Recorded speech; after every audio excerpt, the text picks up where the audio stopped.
Hi F lovers, welcome back to my channel. Video को start करने से पहले अगर आप में से कोई भी व्यूअर मेरे चैनल पर नया है तो प्लीज़ चैनल को सब्सक्राइब, वीडियो को लाइक और नीचे कमेंट करके ज़रूर बताइएगा कि आज का ये पार्ट आप लोगों को कैसा लगा।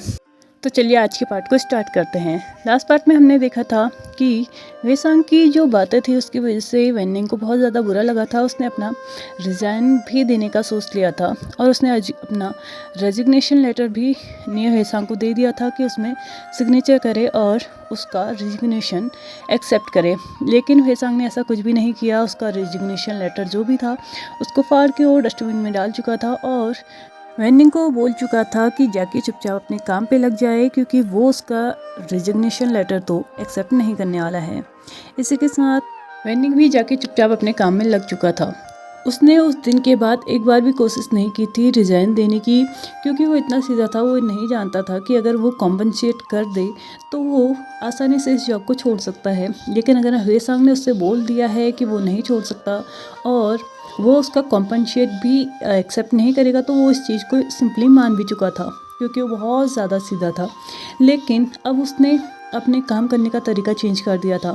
वो वेसांग से हेल्प ना लेके खुद ही हर एक चीज़ करता था और कभी भी वो मौका नहीं देता था कि वेसांग उस पर और चिल्लाए या गुस्सा हो। लगभग 2 हफ्ते निकल चुके थे। वेन्निंग पूरी तरीके से चेंज हो चुका था। अब उसे किसी की ज़रूरत नहीं थी कि वो अपना काम करे या उसको एक काम करने में ज़्यादा टाइम भी नहीं लगता था। ये चीज़ें वेसांग को कहीं ना कहीं परेशान कर रही थी कि वेन्निंग अब उसकी हेल्प ना लेके वो खुद ही इस सारे कामों को कर रहा था। वो वेन्निंग से बात करने की बहुत ज़्यादा कोशिश करता है लेकिन वेन्निंग उसे सिर्फ काम के रिलेटेड ही बात करता था। इससे अलावा वो कोई उससे बिल्कुल भी बात नहीं करता था। और इसके अलावा वेन्निंग के मैटर के चलते वेसांग तो बिल्कुल ये भूल ही चुका था कि उसको विंग पे भी ध्यान देना है और उसके और वांग जी के बीच में जो भी चल रहा है एक कंपटीशन टाइप का, तो उसको उसे जीतना भी है। वो कम्प्लीटली इस चीज़ को भूल चुका था और इन 2 हफ्तों में जितने बार भी आया था विंग उसके पास आया था, वो विंग के पास नहीं गया था। उसने 1000 बार कोशिश की थी वेन्निंग से माफ़ी मांगने की, लेकिन वेन्निंग ने हर बार एक ही जवाब दिया था कि कोई बात नहीं, आप जो भी बोल रहे थे सही बोल रहे थे। मैं स्टूपिड हूँ तो आप मुझे स्टूपिड ही बोलेंगे और आज से मैं पूरी कोशिश करूँगा कि आप मुझे स्टूपिड ना बोलें। और वैसे भी लगभग 8 महीने तो निकल ही चुके हैं। अब मेरे पास सिर्फ 1 साल और 4 महीने और बचे हैं, तो तब तक तो मैं एडजस्ट कर ही सकता हूँ। और ये बातें जब भी वेसांग सुनता था ना, उसके दिल में कहीं ना कहीं कुछ ना कुछ अजीब सा तो दर्द होता था। ये बातें विंग ने उसे 1000 बार समझाने की कोशिश की कि उसके और वेन्निंग के बीच में कुछ ना कुछ तो अलग है। वो कुछ ना कुछ तो अलग फील करता है वेन्निंग के लिए, लेकिन वेसांग इस बात को मानने के लिए रेडी ही नहीं था। और वो हर बार एक ही बात अपने दिल में दोहराता था कि नहीं, वो विंग से प्यार करता है तो उसके दिल में कोई और कैसे आ सकता है। दूसरी तरफ लान वांग जी के लिए एक पर्सनल असिस्टेंट उसके भाई ने भेजा था। उसने अपने भाई से हेल्प मांगी थी क्योंकि वो काम के चलते विंग पे बिल्कुल भी ध्यान नहीं दे पा रहा था और वो अपना पूरा काम नहीं कर पा रहा था। यानी कि विंग को मनाने के लिए उसको जो कुछ भी करना था ना, उसमें वो कहीं ना कहीं कुछ ना कुछ कमी छोड़ रहा था। इसलिए अपने भाई से उसने हेल्प मांगी थी कि वो उसके काम को बांटने के लिए किसी इंसान को भेज दे। तो उसके भाई ने वहाँ पे उसके लिए एक पर्सनल असिस्टेंट भेजा हुआ था और उसका नाम था सूसे। सूसे सिर्फ 2 दिन पहले ही वहाँ पे आया था और एक तरफ अब वेसांग को तो बिल्कुल टाइम नहीं था क्योंकि वो वेन्निंग को मनाने की कोशिश कर रहा था और दूसरी तरफ लान वांगजू का पूरा टाइम था क्योंकि उसका काम अब उसका असिस्टेंट संभालने वाला था। आज कंपनी के एलिवेटर्स ख़राब थे, उनमें काम चल रहा था, उनमें रिपेयर किया जा रहा था, तो हर कोई सीढ़ियों के थ्रू ही अपने अपने फ्लोर्स पे जा रहा था, तो अपने अपने केबिन्स पे जा रहा था। ऐसा ही लान वांगजी भी अपने केबिन यानी कि लास्ट फ्लोर में जाने के लिए वो भी पैदल पैदल चल रहा था। तो वो तभी रुकता है वेसांग के केबिन के आगे और वो देखता है अंदर का नज़ारा कुछ और ही है। और जिसे देखने के बाद ना कहीं उसके फेस पे एक स्माइल तो आई थी। अंदर का नज़ारा कुछ इस तरीके का था कि वेन्निंग गया हुआ था कुछ फाइल्स देने के लिए वेसांग को, और वेसांग अब फ्रस्ट्रेटेड हो चुका था उसके इस बिहेवियर से कि वो उससे ना ही हेल्प लेता है, ना ही उससे परेशान करता है, ना ही उससे बात करता है और स्टूपिड थिंग्स तो उसके सामने बिल्कुल करता ही नहीं था। और इस सब को देखते हुए वेसांग इतना फ्रस्ट्रेटेड हो चुका था कि वो अब इस चीज़ को ना 1 मिनट भी और बेयर नहीं कर सकता था। वो 1 मिनट के लिए और वेन्निंग का ये बिहेवियर नहीं देखना चाहता था। वो चाहता था कि वेन्निंग बिल्कुल वैसे ही रहे जैसे कि वो पहले था, क्योंकि इस सब के साथ वो कहीं ना कहीं कंफर्टेबल फील करता था। उसे कहीं ना कहीं एक ऐसी वाइब्स आती थी कि वो उसके लिए एकदम परफेक्ट है। लेकिन अब जो वेनिंग बन चुका था ना, वो उसको लग रहा था कि नहीं, ये इंसान मैं और ये एक साथ कभी काम ही नहीं कर सकते। फाइल को रखते हुए जैसे ही वेनिंग जाने लगता है, वेसांग उससे पूछता है, 1 मिनट रुको, मुझे तुमसे बात करनी है। वेसांग के अचानक ऐसे बोलने से वेनिंग जानता था कि वो किस मैटर में बात करेगा। वो ऑफ कोर्स उसी मैटर में बात करेगा जो कि चीज़ें लगभग 2 हफ्ते पहले हुई थी। तो वेनिंग मुड़ता है और वेसांग के सामने अपने सर को झुकाते हुए बोलता है, सर, अगर कोई काम के रिलेटेड बात ना हो तो मुझे यहाँ से जाने की परमिशन दीजिए, क्योंकि मुझे अपने काम में भी फोकस करना है और मेरे पास बहुत सारा काम पेंडिंग पड़ा हुआ है जो कि मुझे करना है।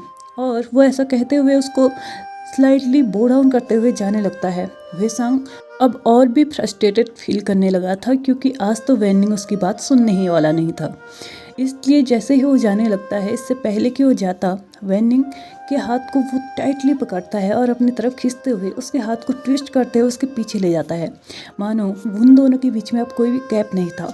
वेसांग को वैसे तो कभी गुस्सा नहीं आता था, लेकिन कभी कभार अगर आ जाए ना, तो वो उसका गुस्सा जो था ना, वो आउट ऑफ लेवल होता था, आउट ऑफ कंट्रोल होता था। तो अभी वही सिचुएशन थी और वो डायरेक्टली उसकी आंखों में देख के बोल रहा था, जब मैं तुम्हें बात करने के लिए रोक रहा हूँ तो तुम्हारी हिम्मत नहीं होनी चाहिए कि तुम यहाँ से बाहर जा सको। और अगर मैं तुम्हें बोल रहा हूँ कि मुझे तुमसे बात करनी है, तो इसका मतलब है कि मैं तुमसे बात करना चाहता हूँ और तुम्हें सुनना पड़ेगा। वेनिंग बोलता है, अगर काम के रिलेटेड नहीं है तो मैं आपका कोई पर्सनल सर्वेंट नहीं हूँ। पर्सनल असिस्टेंट ज़रूर हूँ, लेकिन मैं पर्सनल सर्वेंट नहीं हूँ कि आपकी हर एक बात को मैं सुनूंगा। ऐसा कहते हुए अभी भी वेनिंग की नज़रें नीचे थी। वो वेसांग से आई कांटेक्ट नहीं बना रहा था, वो अभी भी नीचे देख रहा था। वेसांग अपने दूसरे हाथ से उसके चीन को पकड़ते हुए उसे ऊपर की तरफ टर्न करता है और उससे बोलता है कि मेरी आंखों में देखो। वेनिंग अभी भी नीचे देख रहा था। जिस हाथ को वेसांग ने ट्विस्ट किया था उसके पीछे की तरफ, वो उसी के साथ वेनिंग को अपनी तरफ और भी टाइटली खींचता है उसके वेस्ट के साथ और उसको बोलता है दोबारा से, मैंने बोला मेरी आंखों में देखो। वेसांग की जो ग्रिप थी वो उसके चिन पे, उसके रिस्ट पे और उसके वेस्ट पे बहुत ज़्यादा टाइट थी, जिसकी वजह से वेनिंग को अब थोड़ा सा पेन भी फील होने लगा था। और वो स्लाइटली अपनी आइज़ को ऊपर की तरफ करता है और वेसांग की आंखों में डायरेक्टली देखने लगता है। वो दोनों ही एक दूसरे की आंखों में देख रहे थे। वेनिंग को जहाँ पे वेसांग की आंखों में गुस्सा नजर आ रहा था, तो वेसांग को वेनिंग की नज़रों में कहीं ना कहीं एक सैडनेस नजर आ रही थी, एक हर्ट नजर आ रहा था जो कि उसी के द्वारा दिया गया हुआ था। वेसांग अब बोलना स्टार्ट करता है, आखिर कब तक तुम ऐसा ही करने वाले हो। वेनिंग बोलता है, क्या किया मैंने अब? मैंने तो अब अपने आप में चेंज भी लेके आया हूँ ना। मैं सब कुछ कर रहा हूँ जो आप चाहते थे, जिस तरीके से आप चाहते थे कि मैं काम करूँ, मैं वही तो कर रहा हूँ। तो अब मैं क्या करूँ? ऐसा कहते हुए वेनिंग फिर से आई कांटेक्ट को ब्रेक करने वाला था, लेकिन वेसांग अपने हाथ की ग्रिप को और भी टाइट कर लेता है उसके चिन पे और बोलता है, हिम्मत भी मत करना। इसी के साथ वेसांग और भी आगे बोलना स्टार्ट करता है। वो बोलता है कि तुम मुझसे बात नहीं करते हो, कोई भी हेल्प नहीं लेते हो, हर एक काम को एक ही बार में कर देते हो। मुझे ये सब कुछ नहीं पसंद, मुझे वही पुराने वाला वेनिंग चाहिए जो पहले था। तुम प्लीज़ वैसे ही बन जाओ जैसे तुम पहले थे। मैं वही वेनिंग को मिस कर रहा हूँ। प्लीज़ मुझे परेशान करो और प्लीज़ मुझसे हेल्प लो। तुम अपनी वो स्टूपिड थिंग्स करो, लेकिन प्लीज़ ऐसे मत बनो, इतना कोल्ड मत बनो। वेनिंग बोलता है, माफ़ करना, मैं कोल्ड नहीं हूँ, मैं बस अपने काम को परफेक्टली करना चाहता हूँ। ऐसा कहते हुए वेनिंग अब नीचे की तरफ देख चुका था। उसे कोई फ़र्क नहीं पड़ता था कि वेसांग ने उससे क्या बोला था। वेसांग बोलता है, क्यों नहीं बन सकते तुम वैसे ही? मुझे तुम वैसे ही चाहिए हो। वेनिंग दोबारा से अपने आंखों को उठाता है और वेसांग की आंखों में देखते हुए डायरेक्टली पूछता है, और क्यों मैं आपको वैसे ही चाहिए हूँ जैसे मैं पहले था? क्या आपको पसंद था मैं वैसे? वेसांग बिना सोचे बोलता है, हाँ, तुम मुझे वैसे ही पसंद थे और प्लीज़ वैसे ही बने रहो। ऐसा कहते हुए वो दोनों एक दूसरे की आंखों में देख रहे थे और इस वक्त अब वेसांग स्लोली उसकी नज़रें वेनिंग की लिप्स पे जाने लगी थी। वो अपने और उसके फेस के जो डिस्टेंस था ना, धीरे धीरे उसको कम कर रहा था। ऑलमोस्ट वो 1 इंच की रह चुकी थी कि तभी वेसांग के पॉकेट में रखा हुआ उसका फ़ोन रिंग करने लगता है और उन दोनों का जो ये आई कांटेक्ट था ना, वो ब्रेक हो चुका था। भले ही वेसांग ने अभी भी वेनिंग के हाथ को छोड़ा नहीं था और अभी भी उसका ग्रिप उतना ही टाइट था जितना कि पहले था। इसी के साथ वे सांग अपने पॉकेट से फ़ोन को निकालता है और देखता है कि उसके फ़ोन में विंग का कॉल आ रहा था, तो वो उस कॉल को कट कर देता है। लेकिन इससे पहले ही वेनिंग देख चुका था कि उसके फ़ोन में किसका कॉल आया था।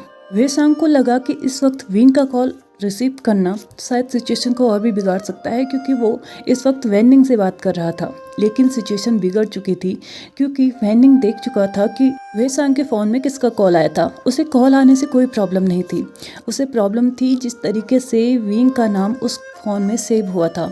वे सांग ने विंग के नाम को कुछ इस तरीके से सेव किया था, पहले 2 हार्ट थे, फिर विंग था और फिर 2 हार्ट थे, यानी कि विंग के नाम के आगे पीछे ही उसने 2-2 हार्ट्स जो इमोजीज होती है वो लगाई हुई थी। और इस सब को देखने के बाद वेनिंग का जो एक तरीके से गुस्सा था ना वे सांग की तरफ, वो और भी ज़्यादा बढ़ चुका था, क्योंकि कहीं ना कहीं वेनिंग अपनी फीलिंग्स तो समझ चुका था और वो इसीलिए वे सांग को इग्नोर करने की कोशिश कर रहा था, क्योंकि वो जानता था कि विंग और वे सांग के बीच में क्या है। लेकिन अभी अभी जो वे सांग ने उसके साथ किया था, उसे कहीं ना कहीं फील होने लगा था कि शायद उसके और वे सांग के बीच में भी कोई रिश्ता हो सकता है। लेकिन अब जो उसने देखा था ना, वो काफ़ी था उसको ये महसूस कराने के लिए कि नहीं, वे सांग की लाइफ में वो कभी नहीं आ सकता। वो वे सांग जैसे ही अपने कॉल को कट करने के बाद पॉकेट में फ़ोन को रखता है और वो टर्न होकर दोबारा से वेनिंग की तरफ देखता है, तो वो देखता है कि वेनिंग की आंखें पूरी तरीके से भर चुकी थी आंसू से, यानी कि वो आंसू कभी भी उसके गालों पर आ सकते थे, कभी भी अपना रास्ता बना सकते थे उसके गालों पर। वे सांग को समझ में नहीं आया कि ऐसा क्या हुआ अभी अभी।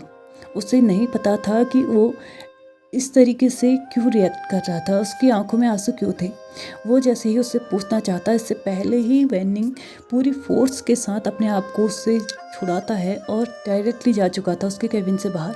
और ये सारा नज़ारा जो था ना, वो लान वांग जी ने देख लिया था और लान वांग जी कहीं ना कहीं रिलीफ फील कर रहा था कि चलो एक चीज़ तो उसके और विंग के बीच में से गई, क्योंकि उसे पता था कि ये चीज़ें कहीं ना कहीं वे सांग को भी तो इफ़ेक्ट कर ही रही हैं, और इसीलिए वो 2 हफ्ते से कम विंग पे तो ध्यान नहीं दे रहा है। और अगर ऐसा ही चलता रहा तो ये दोनों अलग ही रहेंगे और हम दोनों अलग ही रहेंगे। वो अपने फेस पे एक सेटिस्फेक्शन वाली स्माइल को लेता है और चले जाता है विंग की कैबिन की तरफ, और वहाँ जाके अपने वही फ्लावर्स, चॉकलेट्स, स्नैक्स अच्छे से सजा के वो निकल चुका था वहाँ से बाहर।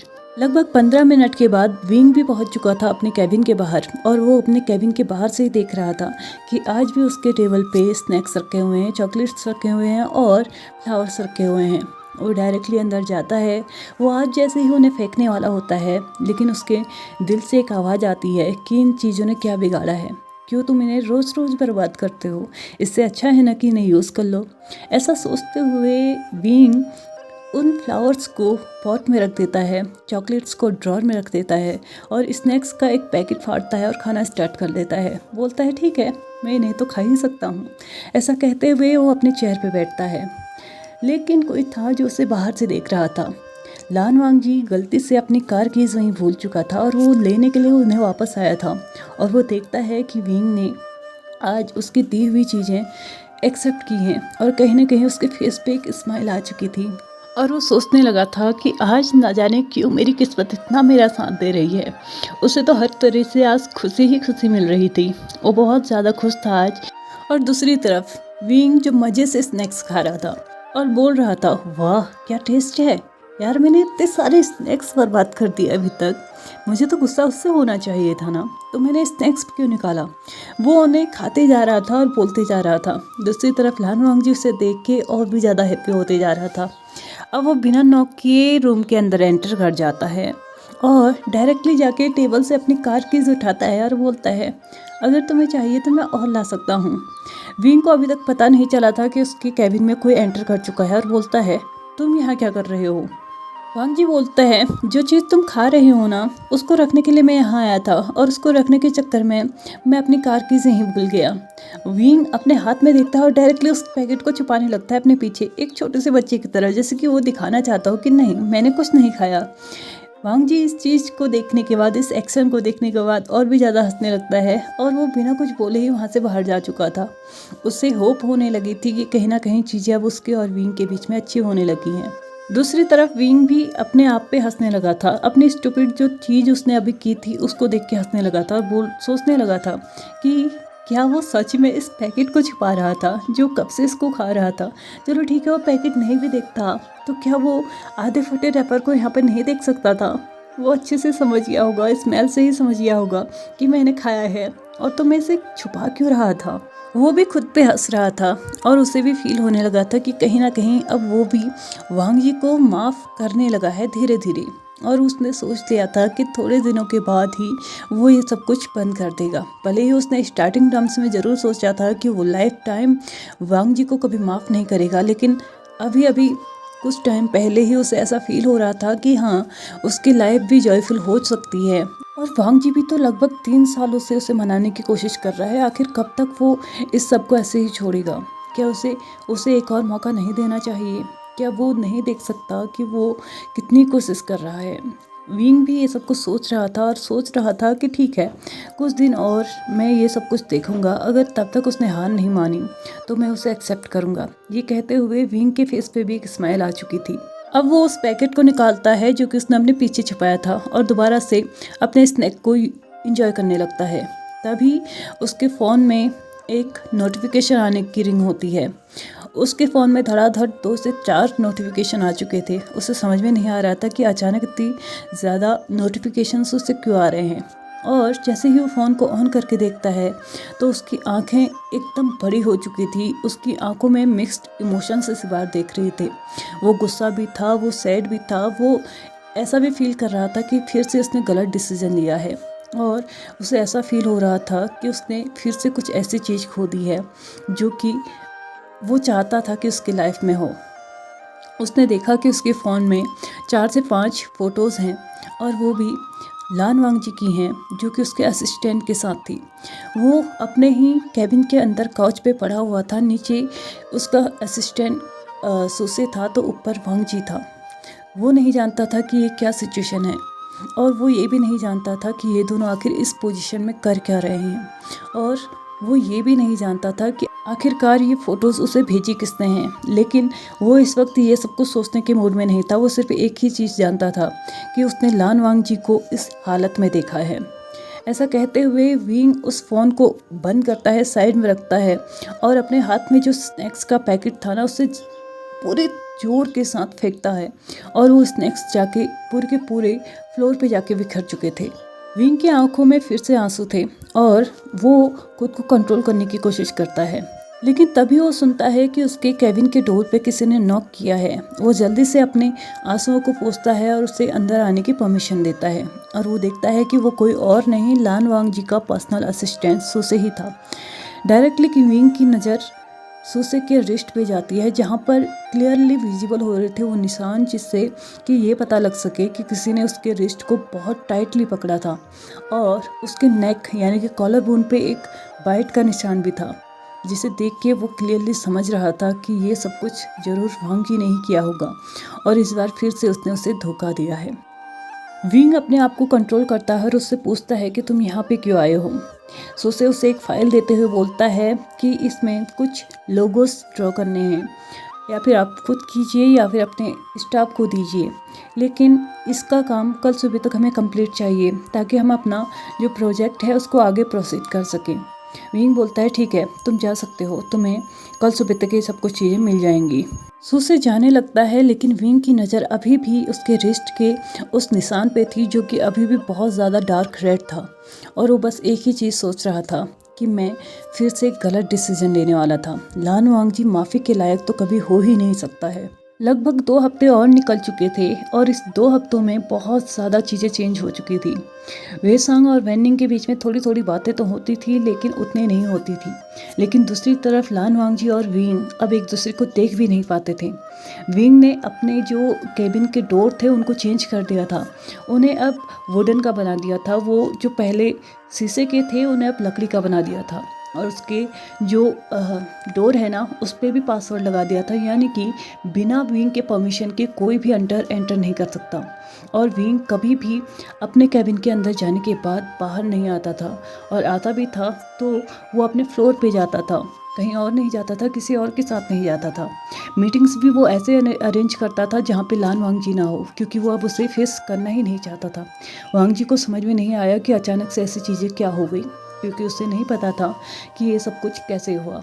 वांगजी अपनी हर कोशिश कर रहा था विंग तक पहुंचने की, लेकिन विंग ने मानो हर एक रास्ते को बंद कर दिया हो वांगजी का, जो कि उसकी तरफ बढ़ता हो और उसे उस तक पहुंचाता हो। 2 हफ्ते ऐसे ही निकल चुके थे। लान वांगजी भी अपने कैबिन में बैठा बैठा फ्रस्ट्रेटेड हो रहा था। वो अपने भाई से सजेस्ट करता है कि उसे आगे क्या करना चाहिए। उसके भाई को भी नहीं पता था कि अचानक ऐसी चीज़ें क्या हो गई कि जिसकी वजह से विंग का जो गुस्सा है और भी ज़्यादा अनकंट्रोल हो गया है। वो उसे माफ़ करने की जगह और भी ज़्यादा सज़ा क्यों दे रहा है। दूसरी तरफ विंग के घर में हालत कुछ ऐसी थी कि हमेशा लगभग एक साथ रहने की वजह से जिलिंग और युआन दोनों में ही काफ़ी अच्छी फ्रेंडशिप भी हो चुकी थी। और युआन बड़ा था, इसलिए सुजोय की हेल्प किया करता था उसकी स्टडीज़ में, और इसी के साथ वो अपनी प्रिंसेस यानी कि अपनी सिस्टर का भी बहुत अच्छे से ध्यान रखता था। और बात रही विजियान की, तो वो काफ़ी क्यूट बेबी थी। वो एक ओविडेंटल भी थी, वो बहुत ज़्यादा मतलब शांत स्वभाव की भी थी, लेकिन कहीं ना कहीं मैडम यू उसको थोड़ा बहुत तो स्पॉइल कर चुकी थी। मतलब कि वो उससे बहुत ज़्यादा ज़िद्दी बना चुकी थी कि अगर वो एक बार ज़िद कर लेना किसी चीज़ की, तो मतलब वो चीज़ें कंप्लीट ना होना, तो वो अपने तरीके से उसे कंप्लीट करती थी। यानी कि इमोशनल ब्लैकमेल करती थी, खाना छोड़ देती थी, रोना स्टार्ट करती थी और न जाने कितनी चीज़ें करती थी। कभी कभी तो घर का सामान भी तोड़ने लगती थी। और मैडम यू उसकी हर एक बात को पूरी तरीके से पूरा करना चाहती थी, और वो चाहती थी कि जैसे स्पॉइल उसने उसे किया है ना, वो वैसे ही बने रहे हमेशा के लिए। क्योंकि उनका मानना था कि बच्चे शैतानी करते हुए ही अच्छे लगते हैं। भले ही उन्होंने अपने बच्चों को कभी भी परमिशन नहीं दी कि वो शैतानी करे, लेकिन वो चाहते थे कि वो उनके जो छोटे बच्चे हैं ना, यानी कि उनके ग्रैंड चाइल्ड्स हैं, उन्हें पूरी आज़ादी दे शैतानी करने की। उन्होंने जिनलिंग को भी अपने ही जैसा बना रखा था। वो भी बहुत ज़्यादा शैतानी करता था, बहुत ज़्यादा ज़िद्दी था, बहुत ज़्यादा गुस्सा करता था। लेकिन युआन के साथ रहते रहते वो भी काफ़ी चेंज हो चुका था। वो अपने काम अब खुद ही किया करता था, जिद भी वो कम ही किया करता था, लेकिन गुस्सा तो अभी भी उसके नाक पे ही रहता था। लेकिन मैडम यू नहीं जानती थी कि आज उसका किया धरा उसी के ऊपर आने वाला है। मैडम यू थक हार के पूरे 3 घंटे ड्राइव करने के बाद जैसे ही घर पहुंची थी, वो कहीं गई हुई थी आउट ऑफ सिटी किसी मीटिंग के लिए, तो वहाँ से लगभग 3 घंटे उसे लगे थे घर आने में। और वो पूरे 3 के 3 बच्चों को एक साथ विंग के घर पे ही छोड़ के गई थी, और युआन से बोल के गई थी कि उनका बहुत अच्छे से ध्यान रखना, और युआन ने भी उन दोनों का अच्छे से ध्यान रखा था। लेकिन जैसे ही मैडम यू घर पहुंचती हैं, तो विजियान जो है ना, वो जिद करने लगती हैं कि उसे घूमना है और अभी के अभी उसे किसी अच्छी प्लेस पे लेके जाओ घुमाने के लिए। मैडम यू उससे बोलती है कि ठीक है, हम शाम के टाइम पे चलेंगे, लेकिन वो मानने को बिल्कुल भी तैयार नहीं थी। मैडम यू ने खुद ही उसे ऐसा बनाया था, तो उसकी ये चीज़ें भी पूरी करना मैडम यू की ही जिम्मेदारी थी। और मैडम यू भी अब बहुत ज़्यादा थकी हुई थी, लेकिन उसे उसकी विश जो थी उसकी ग्रैंड चाइल्ड ने उससे की थी, तो ऑफकोर्स उसे कंप्लीट भी वो करना चाहती थी। तो वो उससे बोलती है ठीक है, हम पहले कुछ खा लेते हैं, मैं कुछ जल्दी से बना देती हूँ, उसके बाद हम चलते हैं। लेकिन विजियान इसके लिए भी रेडी नहीं थी। ने cute baby angry pouty lips के साथ बोलती है कि हम बाहर ही जाके खाएंगे, लेकिन मुझे अभी के अभी जाना है। वो अपने पैरों को पटकने लगती है। मैडम यू जानती थी कि पैर पटकना स्टार्ट हो गया तो धीरे धीरे घर का सामान भी टूटना स्टार्ट हो जाएगा, और जो कि विंग उसे पहले ही वॉर्न कर चुका था कि अगर एक बार और घर का सामान टूटा तो उसके बाद से आप और विजियान एक दूसरे से नहीं मिलेंगे। वो जानती थी कि अगर ऐसा हुआ तो वो विजियान से कभी मिल नहीं पाएगी, क्योंकि विंग ने क्लियरली उन्हें वॉर्न किया था। इसलिए वो बोलती है ठीक है, हम जा रहे हैं। और वो युआन से पूछती है कि उन्होंने कुछ खाया है या नहीं। युआन बोलता है हाँ, हमने खा लिया था, मैंने सैंडविचेस बना लिए थे, तो हम तीनों ने खा लिया है, तो आप इसे आराम से लेके जा सकती हैं। हम दोनों अभी भी अपना काम कर रहे हैं। उनके वेकेशंस चल रहे थे, तो उन लोगों के पास बहुत ज़्यादा काम था स्कूल का करने के लिए। और युवान वैसे भी ज़्यादातर विंग के साथ ही ज़्यादा घूमना पसंद करता था। उसे किसी और की कंपनी पसंद भी नहीं आती थी बाहर घूमने के लिए। तो वो मैडम यू के साथ जाने से मना कर देता है और वो जिनलिंग से भी यही बोलता है कि तुम्हें भी तुम्हारा होमवर्क कंप्लीट करना है, तो इसलिए तुम भी घर पर ही रहो। मैडम यू फिर से युआन से अपना और जिनलिंग दोनों का ही ध्यान रखने के लिए बोलती है और वीजियान को लेके जा चुकी थी वो घूमने के लिए। और वीजियान भी अब बहुत ज़्यादा खुश थी क्योंकि फाइनली वो आउट ऑफ हाउस जाने वाली थी, जिसमें वो कम से कम सुबह से पड़ी हुई थी क्योंकि उसे पसंद नहीं था कि वो एक जगह पे ऐसे ही रहे। दूसरी तरफ ऑफिस में वेनिंग और वेसांग दोनों ही एक ही कैबिन में बैठ के काम कर रहे थे क्योंकि वेसांग ने वेनिंग को अलाउ ही नहीं किया था कि वो उसके कैबिन में जाके काम करेगा। वो उससे क्लियरली बोल चुका था कि वो अब उसी के कैबिन में आके काम करेगा, जिसकी वजह से उन दोनों की नज़दीकियाँ बढ़ रही थी। और कहीं ना कहीं वेसांग विंग को पूरी तरीके से भूल चुका था कि वो उस पर बिल्कुल भी ध्यान नहीं दे पा रहा है। वेनिंग भी इस चीज़ को एंजॉय करने लगा था क्योंकि उसे भी ऐसा लगने लगा था कि कहीं ना कहीं उसकी जगह वेसांग की लाइफ में बनने लगी है। और दूसरी तरफ विंग भी अपनी लाइफ को वैसे ही रख रहा था जैसे कि उसने सोचा था कि वो अब रखेगा, यानी कि लान वांग जी से एकदम दूर। दूसरी तरफ लान वांग जी भी बहुत ज़्यादा परेशान था कि विंग को ऐसा क्या हो गया अचानक जो कि उसने अपने आप को इतना चेंज कर लिया। लंच टाइम हो चुका था, हर कोई अपने अपने केबिन में लंच कर रहा था। विंग भी अपने केबिन में लंच ही कर रहा था कि तभी उसके फ़ोन में एक कॉल आता है और वो था मैडम यू का। मैडम यू उसे बताती हैं कि वो इस वक्त हॉस्पिटल में है और जल्दी से जल्दी हॉस्पिटल पहुंचो, बाकी चीज़ें मैं तुम्हें यहाँ आके बताऊंगी। दूसरी तरफ न्यू हेसांग और वेनिंग दोनों ही हेसांग के केबिन में लंच कर रहे थे कि तभी वेनिंग के फेस पे थोड़ा सा खाना लग चुका था, यानी कि लिप्स के कॉर्नर पे। वेसांग देखता है कि वो इस लुक में कितना क्यूट लग रहा था। वो चाहता था कि इसी टाइम वो उसके लिप्स को कैप्चर कर ले अपने लिप्स के साथ। लेकिन थोड़ी ही देर के बाद वो खुद को ही अपने माइंड में स्लैप करता है और बोलता है, क्या सोच रहे हो तुम ऐसा कैसे कर सकते हो? तुम जब विंग से प्यार करते हो तो वेसांग तुम्हें क्या हो गया है? तुम वेनिंग के बारे में इतना क्यों सोच रहे हो? वो अपने आप को फिर से माइंड में स्लैप करता है, बोलता है चुपचाप खाना खाओ। और जैसे ही वो खाना स्टार्ट करता है वो देखता है कि जो उसके लिप्स के कॉर्नर पे खाना लगा हुआ था ना वेनिंग के, वो और भी ज़्यादा फैलता जा रहा है और उसे और भी ज़्यादा अडोरेबल बना रहा था। लेकिन अब वेसांग से कंट्रोल नहीं होता। वो वेनिंग को अपने साइड खींचता है और अपने थंब से उस प्लेस पे रब करने लगता है और धीरे धीरे अपने और वेनिंग दोनों के ही बीच का जो डिस्टेंस था ना उसको कम करने लगा था। वेनिंग उससे पूछता है क्या हुआ, तो वेसांग बोलता है तुम्हारे लिप्स के कॉर्नर पे थोड़ा सा खाना लगा हुआ था, बस मैं उसे साफ कर रहा हूँ। ऐसा कहते हुए उसकी नज़रें सिर्फ और सिर्फ वेनिंग के लिप्स पे थी। वो धीरे धीरे और भी ज़्यादा क्लोज आते जा रहा था। वेनिंग भी साई फील करने लगा था। उसने भी अपनी आइज़ को क्लोज कर लिया था क्योंकि उसे फील हो रहा था कि शायद कुछ पलों के बाद उन दोनों के बीच में किस होने वाला है और वो पूरी तरीके से रेडी था इस चीज़ के लिए। लेकिन तभी वेसांग का कॉल फिर से बजता है जो कि उन्हीं के सामने टेबल पे रखा हुआ है। उन दोनों का ध्यान फिर से उस फ़ोन की तरफ जाता है तो देखते हैं कि उसमें फिर से विंग का कॉल था। और इस बार फिर से वेनिंग ने जब देखा कि विंग का नाम आज भी वैसे ही सेव है जैसे कि पहले था, तो उसका दिल पूरी तरीके से टूट रहा था। दूसरी तरफ विंग के नाम को इस तरीके से देखने के बाद और वेनिंग दोनों के ही फेशियल एक्सप्रेशंस को देखने के बाद वो आसानी से समझ सकता था कि वेनिंग इस वक्त कुछ ना कुछ तो गलत सोच रहा है। वो उस कॉल को कट करता है और उसे समझाने की कोशिश करता है कि जैसा तुम सोच रहे हो ऐसा कुछ भी नहीं है। वो नहीं जानता था कि वो उसे समझाने की कोशिश क्यों कर रहा है। वो जैसे उसे एक्सप्लेन करना चाहता हो कि उसके और विंग के बीच में अब कुछ नहीं है, प्लीज़ तुम गलत मत समझो। लेकिन वेनिंग क्या कर सकता था क्योंकि उसको अपने सामने जो दिख रहा था उसे ना मानने का ड्रामा तो वो नहीं कर सकता था। और वो वेसांग से बोलता है आपको वो कॉल उठा लेना चाहिए। उसने अपनी आइज़ को नीचे किया, अपने सर को भी नीचे किया और अपने आंसुओं को बहने दिया क्योंकि वो अब अपने आप को कंट्रोल नहीं कर सकता था। क्योंकि पिछले 1 महीने से वेसांग बस उसे मनाने की कोशिश कर रहा है, लेकिन वो ये नहीं जानता था कि वो उसे क्यों मना रहा है। क्या सिर्फ एक इंसान के तौर पे वो उसे देख रहा है या उसकी लाइफ में उसकी कोई और इम्पोर्टेंस भी है?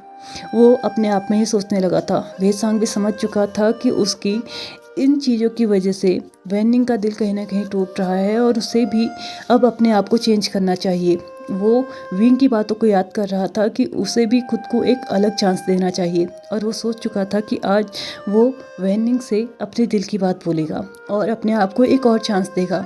लेकिन दूसरी तरफ वैनिंग जैसे उसकी बात सुनने को तैयार ही नहीं था। वो बोलता है कि अपने आप को फोर्स करने से अच्छा है कि आप वहीं रहो जहाँ आप हो, आपको मिले या ना मिले वो चीज़, लेकिन कम से कम आप उस चीज़ के साथ तो मत रहो जो आपके साथ बिल्कुल भी अच्छी नहीं लगती हो, जिसके साथ आप रहना ही नहीं चाहते हो, आप क्यों रहेंगे उसके साथ। वैनिंग के आंखों में से जो आंसू थे वो अब फ्लोर पे जाके गिरने लगे थे और उसके वो आंसू वेसांग के जो दिल के थे ना, उसके 1000 टुकड़े कर रहे थे। वो नहीं चाहता था कि उसकी वजह से वैनिंग की आंखों से कभी आंसू आए, लेकिन वो क्या कर सकता था। वो बार बार कुछ ना कुछ ऐसी गलती कर देता था जिसकी वजह से वो इनोसेंट सा वैनिंग रोने लगता था। वेसांग वैनिंग से बोलता है, प्लीज़ मेरी एक बात सुन लो, प्लीज़ एक बार मेरी बात सुन लो।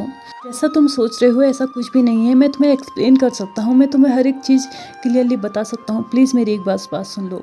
वैनिंग के हाथ में जो स्पून था वो उसको टेबल में रख के वहाँ से जाने लगता है, लेकिन उससे पहले ही वेसांग उसके हाथ को पकड़ता है, उसके अपनी तरफ खींचता है और उसको वहीं पे काउच पे पोज करते हुए उसके लिप्स पे अटैक कर देता है। वेसांग के सडन एक्शन से वैनिंग कहीं ना कहीं घबरा चुका था। वो शॉक्ड हो चुका था कि आखिर ये अचानक क्या हुआ, और थोड़ी देर के बाद ही उसे समझ में आता है कि वेसांग उसको किस कर रहा है, लेकिन वो ये नहीं समझ पा रहा था कि वो ऐसा क्यों कर रहा है, क्योंकि उसके लिए तो वेसांग विंग से प्यार करता है और वो ये मानने को तैयार ही नहीं था अभी भी कि वेसांग के लिए वो इम्पोर्टेंस रखता है। वेसांग अपने ही थॉट्स में था कि तभी उसके आंसू फिर से आ जाते हैं और दूसरी तरफ वेसांग की आंखों में से भी आंसू आने लगते हैं, क्योंकि वो जानता था कि उसकी वजह से उसने वैनिंग को बहुत ज़्यादा हर्ट किया है। इस तरह से उन लोगों की किस जो थी ना, बहुत ज़्यादा पैसिनेट डीप लव के साथ चल रही थी। दूसरी तरफ विंग ने वेसांग को कॉल करना चाहा था दोबारा, लेकिन उसके पास टाइम नहीं था। वो डायरेक्टली अपने बैग को पकड़ता है और निकल पड़ता है अपने कैबिन से बाहर। लगभग आधा घंटा ड्राइव करने के बाद जैसे ही वो हॉस्पिटल पहुंचता है, वो देखता है मैडम यू के फॉरहेड पे बैंडेजेस लगे हैं और उनके हाथ में भी प्लास्टर चढ़ा हुआ था, और वो पूछता है कि ये कैसे हुआ। मैडम यू विंग को बताती हैं कि वीजियान ने उससे जिद की थी कि वो घूमने जाना चाहती है और इसलिए वो उसे लेके गई थी, लेकिन रास्ते में उन लोगों का एक्सीडेंट हो गया था। वो तो कम इंजर्ड हैं, लेकिन जो ज़्यादा इंजर्ड था वो थी वीजियान, क्योंकि वो बिना बेबी सीट के कार में बैठा दी गई थी और इसका खामियाजा मैडम यू को भुगतना पड़ा था। और अभी वीजियान जो है ना, वो आईसीयू में थी और वो बुरी तरीके से इंजर्ड थी। तो चलिए गाइज, आज के इस पार्ट को भी हम यहीं पे ख़त्म करते हैं। आई नो आज के पार्ट में आपको थोड़ा सा अजीबोगरीब सी नॉइज़ भी सुनाई देंगी बैकग्राउंड में, और मेरी वॉइस भी बहुत ज़्यादा अजीबोगरीब हो चुकी है। एक्चुअल में मैंने वीडियो तो कल ही प्रिपेयर कर दिया था, लेकिन सुबह मैंने जब उसको यूट्यूब पे पोस्ट किया तो उसमें से ना आवाज़ ही नहीं आई, पता ही नहीं चल रहा था, खाली खाली फ़ोटोज़ ही दिख रहे थे। इसलिए मुझे इस पार्ट को आज सुबह सुबह दोबारा से रिकॉर्ड करना पड़ा, जिसकी वजह से आवाज़ मेरी भी ख़राब है और बैकग्राउंड नॉइज़ भी बहुत ज़्यादा है, तो प्लीज़ इस चीज़ को बेयर कर लीजिएगा। तो चलिए फ्रेंड्स, आज के इस वीडियो को हम यहीं पे ख़त्म करते हैं। Thank you so much for watching my video. अगर वीडियो पसंद आए तो प्लीज़ लाइक शेयर सब्सक्राइब और कमेंट करते हुए जाइएगा। तो चलिए बाय बाय।